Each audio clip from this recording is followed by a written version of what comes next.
Staying with stories around KZN and those deadly floods, MECs are back in the legislature in that province, tabling their provincial budgets. The Cogta and health budget votes are of special interest since the recent floods wreaked havoc in KZN. For more on this, I'm joined by our reporter Monique Mortlock, who's following that story for us. Monique, I'm wondering if anything has been said in the legislature so far. What are the highlights from the Department of Cooperative Governance and Traditional Affairs?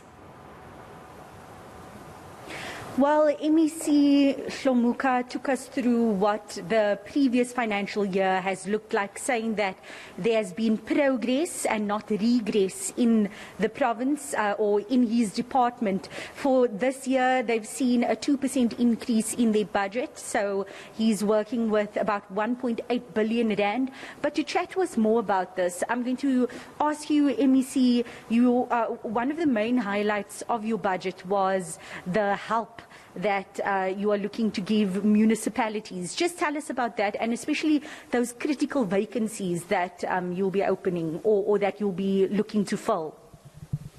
Well, greetings to yourself, greetings to the viewers. Indeed, we are here to account to the legislature and also to the people of KwaZulu-Natal or how did we perform in last financial year. And indeed, we must indicate that we have achieved all the target that we have set in terms of the annual performance plan, and that's why the members of the legislature, they were happy about our performance, that we're able to account for any cent that we have been approved by the legislature in last financial year. That's why we've received a clean audit in terms of the Auditor General for the second time now, and we have committed ourselves to say, even this financial year, we are going to account for any cent that have been approved, and we are working close with the traditional leaders, we are working close with the municipalities. There are a number of capacity building programs that we are going to enroll. We have already started enrolling capacity building programs to municipalities to train the councillors, to train the officials, but we have committed to ensure that as the 15th of February this year, their assessment told us that 313 senior managers that have not filled in all municipalities, in most municipalities, and we have taken a decision that we are going to issue a circular to say all senior managerial posts must be filled within 6 months, so that we'll be able to have a stabilized municipalities in terms of administrative, as we are also advocating that let's have a stability, even political. What we are going to have engage a national minister to try to formulate policies or legislation that will talk to coalition, because one of the challenges that we have identified is the issue of coalition, where there are a number of political parties, they will merge and they want to co-govern, and find that they are coming from different school of thought, they have their own personal interest, and they will make the municipality not function very well. And I have to bring it back to the floods. You mentioned, you started off your speech with a moment of silence for all those victims who have perished in the floods. You mentioned a disaster management summit that will be needed to look at the root causes of these floods. We know that April 2019, you also saw devastating floods in the province in that time.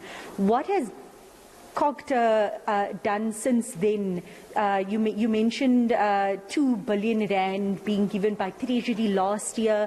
What has been done to improve infrastructure to ensure that, the province is ready should another disaster like the one that happened in 2019 happens again?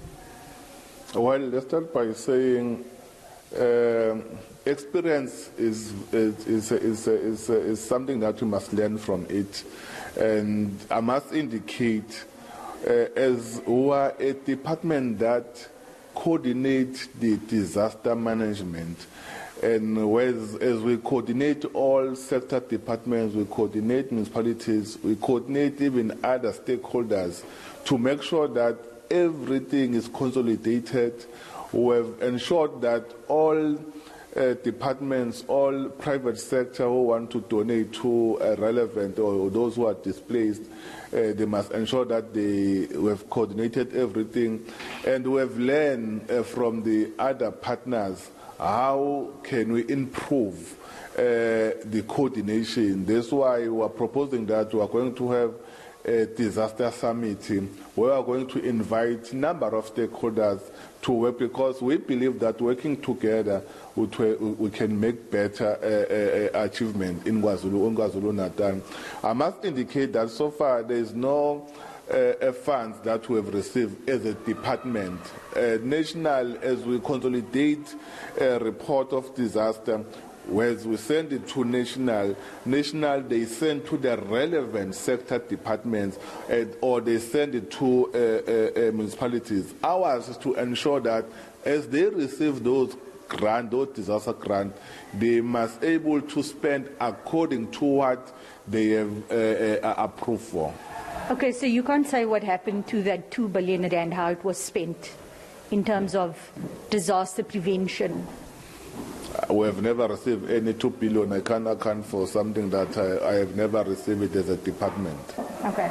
Thank you very much. That was MEC for Cooperative Governance and Traditional Affairs, Sipho Hlomuka, chatting to us about that disaster management summit, which the department is looking at having, where it will bring together all other departments and relevant stakeholders, which will include obviously the Disaster Risk and Management Centre officials, to find out the root causes of these floods, because as was mentioned inside the chambers, KZN seems to be the province that has been hardest hit by climate change, and this will be something that will need to be addressed for sustainable solutions for the future.